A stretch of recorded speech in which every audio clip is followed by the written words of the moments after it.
Assalamualaikum warahmatullahi wabarakatuh. Welcome to my YouTube channel, Teman Hana.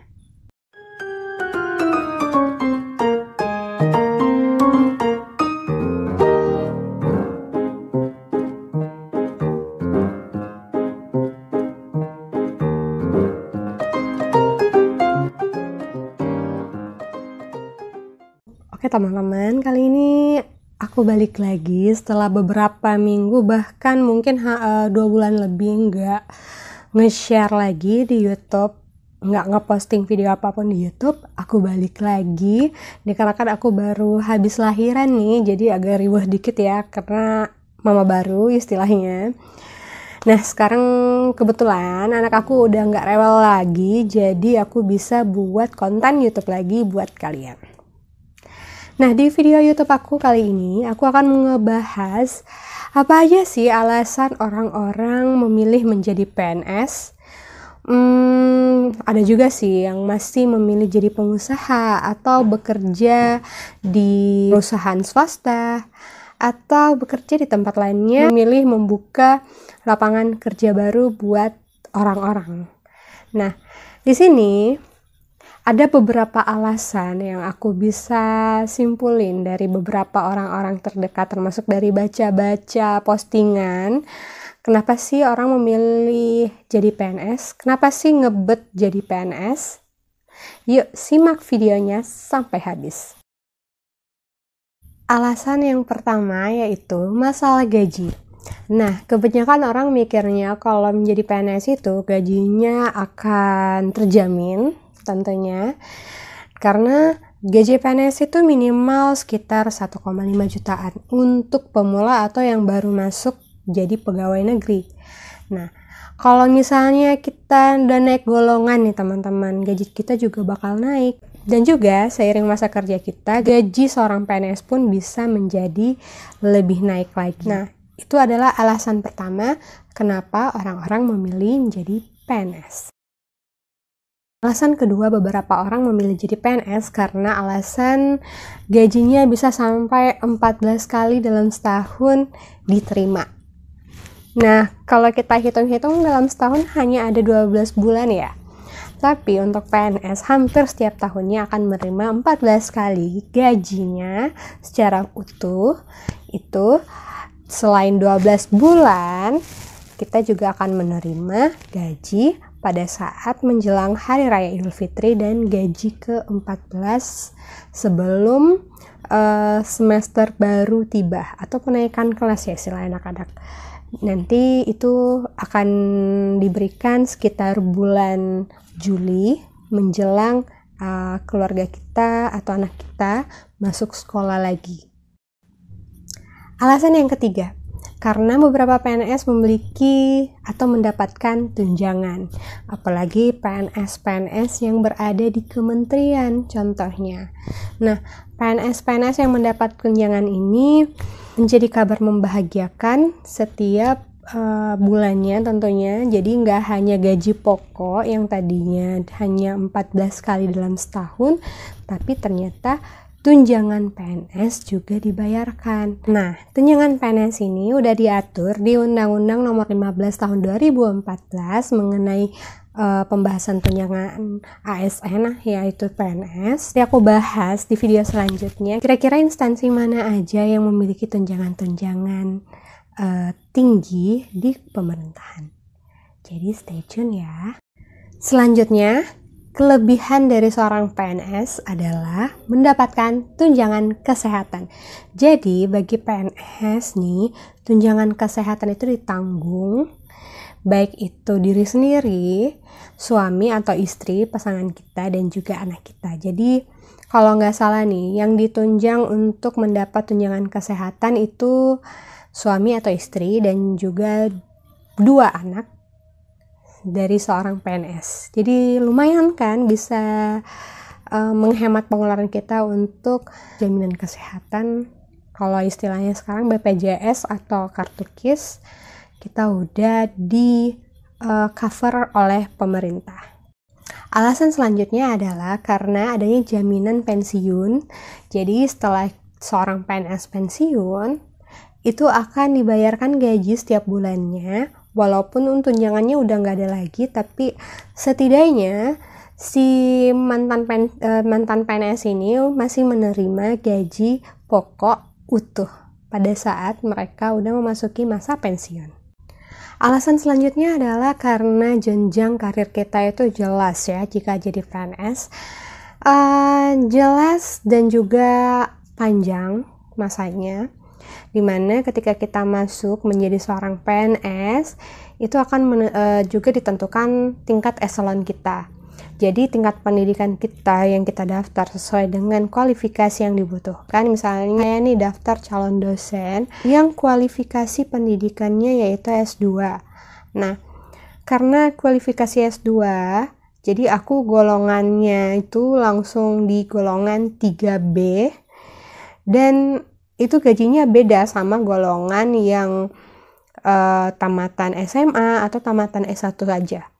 Jadi kalian harus memperhatikan kualifikasi pendidikan kalian ketika kalian melamar nanti. Itu salah satunya kenapa alasan orang memilih menjadi PNS. Dan jenjang karir kita itu jelas. Jadi tiap tahunnya kita bisa meningkatkan karir kita dan menaikkan golongan kita sehingga tunjangan kita juga bakalan naik nih. Kayak gitu tuh. Jadi lumayan kan bisa punya tunjangan yang makin bertambah tiap tahunnya. Bahkan nih teman-teman, kalau kita menjabat menjadi seorang pejabat di instansi kita, bahkan mungkin menjadi kepala sebuah instansi nih, kita bakal juga menerima tunjangan jabatan sebagai kepala instansi. Nah, ini menjadi apa ya, kalau orang mikirnya untuk nggak muluk-muluk ya, mikirnya tentang pendapatan, karena kita kan punya keluarga ya, yang meningkatkan taraf hidup keluarga kita, memburu karir itu wajar. Jadi nggak ada salahnya nih orang-orang berpikir untuk menjadi PNS untuk meningkatkan taraf hidup mereka. Dan selanjutnya nih, nggak ada istilah PHK atau pemutusan hak kerja untuk PNS. Nah di sini PNS lagi berada di jalur yang benar, enggak melanggar kewajiban dari seorang PNS, itu masih aman aja. Jadi kalau misalnya seorang PNS melanggar kewajiban ya ada sanksinya, bahkan mungkin diberhentikan jadi seorang PNS. Jika pengen menjadi PNS, teman-teman wajib tahu nih kewajiban-kewajiban seorang PNS itu seperti apa. Yang perlu kalian tahu ya tidak melakukan hal-hal yang melanggar hukum, tidak ikut dalam sebuah partai politik, dan beberapa hal sebagainya yang bisa membuat teman-teman yang PNS itu bisa dikeluarkan atau diberhentikan dari jabatannya atau tidak akan menjadi PNS lagi.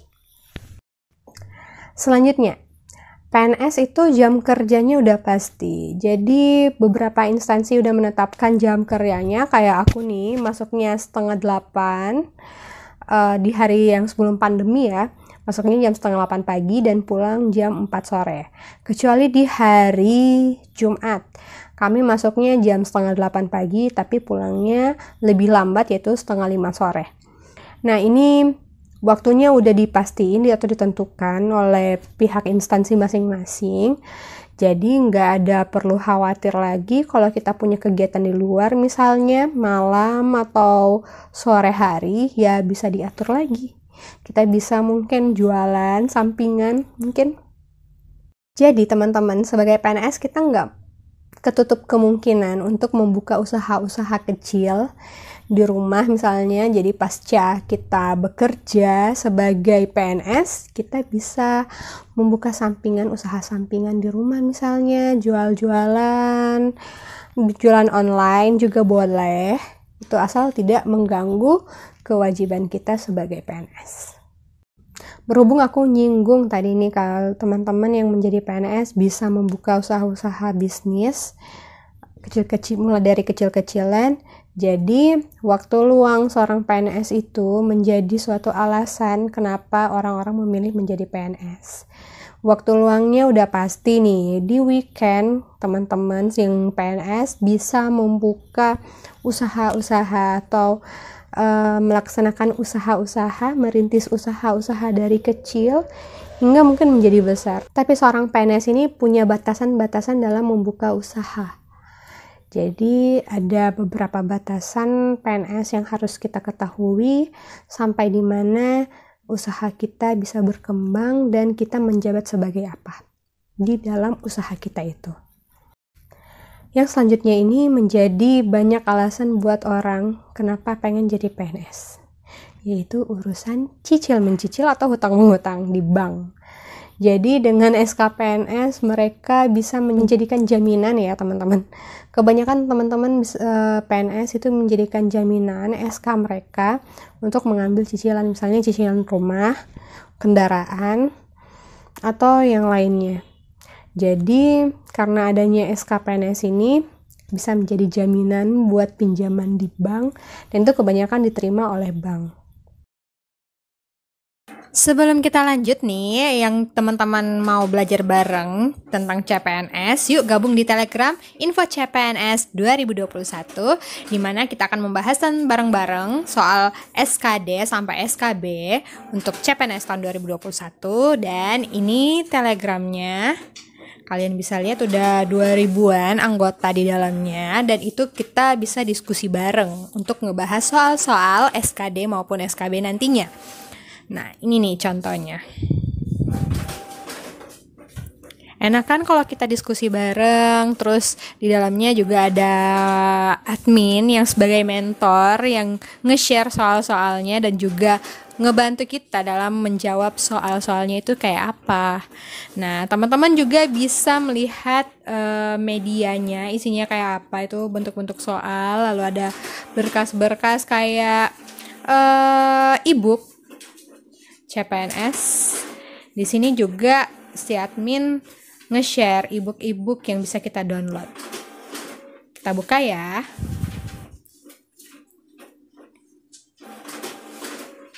Oke, ini beberapa e-book yang di-share di Telegram ini, dan teman-teman ayo gabung supaya bisa belajar bareng, ngumpulin soal-soal gratis loh, ini nggak berbayar sama sekali, dan bisa mempersiapkan diri, dan semoga teman-teman semua bisa lulus CPNS ya. Oke, itu informasi dari aku. Selamat bergabung.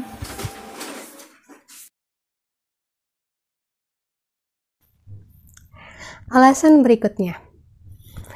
Nah, ini kebanyakan alasan buat cowok-cowok nih yang masih mencari pasangan, yaitu menjadi PNS katanya mudah mendapatkan pasangan. Nggak hanya PNS saja sih sebenarnya. Kalau udah punya pekerjaan, si cowok nih pasti, bukan pasti sih, biasanya kebanyakan mudah mendapatkan pasangan hidup. Jadi seorang PNS juga bisa membukakan jalan, mungkin pintu jodoh teman-teman yang jadi PNS melalui karena pekerjaannya sebagai PNS yang udah pasti nih gajinya, tunjangannya, terus pensiunannya. Jadi banyak perempuan-perempuan di sana jadi tertarik.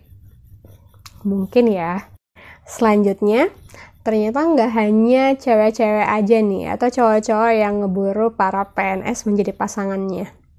Ternyata mertua atau calon mertua itu menjadi alasan buat kenapa sih orang-orang memilih jadi PNS.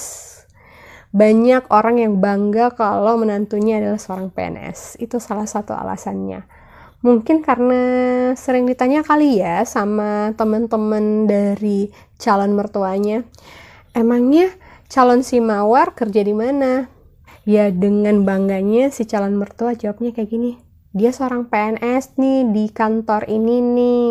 Itu salah satu kebanggaan buat calon mertua si PNS. Gimana? Selain membahas mengenai pasangan dan calon mertua, yang teman-teman bisa ketahui, PNS itu menjadi seorang PNS dapat membuka peluang kita untuk keluar negeri, mungkin untuk pendidikan kita, karena beberapa instansi seperti Kementerian Pertanian menyediakan beasiswa bagi pegawai negerinya untuk melanjutkan sekolah lagi baik di dalam negeri maupun di luar negeri. Jadi lumayan kan udah ada kepastian beasiswa dari instansi sendiri. Gak hanya tentang melanjutkan pendidikan, selain itu kita bisa melaksanakan pelatihan-pelatihan yang diadakan di luar negeri juga, dan itu selalu ditanggung oleh instansi kita. Jadi lumayan kan bisa gratis ke luar negeri belajar sambil jalan-jalan. Yang paling banyak menjadi alasan karena kemauan orang tua. Nah, kemauan orang tua ini biasanya membawa anak-anak mereka menjadi seorang PNS yang mungkin tadinya pengennya jadi pengusaha aja deh mah, jadi pengusaha aja deh Pak. Tapi karena paksaan orang tua, bukan paksaan sih, keinginan orang tua nih, dan anak-anaknya juga mau mengikuti keinginan orang tua, jadinya mereka bisa jadi PNS. Apalagi dua orang tua itu mujarab banget, akhirnya anak mereka lulus. Itu salah satunya karena keinginan orang tua. Alasan berikutnya, bisa bertemu orang-orang penting. Seperti yang aku alamin, aku bisa ketemu dengan beberapa menteri, khususnya menteri di Kementerian Pertanian. Jadi ada kebanggaan tersendiri bisa ketemu orang-orang terkenal. Bolehlah. Alasan berikutnya, kita bisa bekerja sambil traveling. Karena di beberapa instansi nih, seperti instansi aku, sering mengadakan dinas luar. Jadi aku biasanya keluar kota, di luar Sulawesi, atau masih di sekitaran Sulawesi. Dan aku itu dalam tujuan bekerja, tapi ketika pekerjaan aku selesai, aku masih bisa punya waktu untuk berjalan-jalan, traveling misalnya dalam beberapa jam. Lumayan kan bisa bekerja sambil jalan-jalan, traveling. Nah, yang terakhir adalah alasan ingin memiliki andil terhadap negara. Jadi selain bekerja, punya gaji, tunjangan, jalan-jalan, terus bertemu orang-orang penting dan sebagainya, bagi teman-teman PNS juga ingin mengabdikan diri kepada negara. Jadi pilihlah pekerjaan yang memang kalian inginkan. Jadi usahakan bawaannya happy dalam bekerja sehingga kalian juga terhitung mengabdi kepada negara secara happy, ikhlas. Jadi pekerjaan nggak terasa berat. Nah, itu salah satu alasan kenapa aku memilih menjadi dosen di Kementerian Pertanian. Selain karena aku suka dalam hal mengajar, sekalian juga aku bisa mengabdi kepada negara. Oke teman-teman, itulah beberapa hal yang menjadi alasan bagi seorang PNS kenapa mereka memilih menjadi PNS. Dan tadi aku udah jelasin bahwa aku suka semuanya. Karena yang utama adalah bagi aku suka mengajar, aku suka sharing ilmu, makanya aku memilih dosen di Kementerian Pertanian dan itu sesuai dengan bidang ilmu aku. Jadi menjalankan pekerjaan sesuai minat aku, tapi aku juga bisa mengabdi kepada negara. Semoga aku dan teman-teman lainnya juga bisa menjalankan pekerjaan sebagai PNS, atau bagi teman-teman calon PNS juga bisa menjalankan pekerjaan mengabdi kepada negara dengan ikhlas bisa bekerja. Saran aku, pilihlah pekerjaan sesuai minat kalian, jadi bawaannya happy dalam bekerja, dan juga kita bisa ikhlas mengabdi kepada negara. Oke teman-teman, sekian informasi dari aku. Tunggu informasi selanjutnya di video berikutnya. Salam!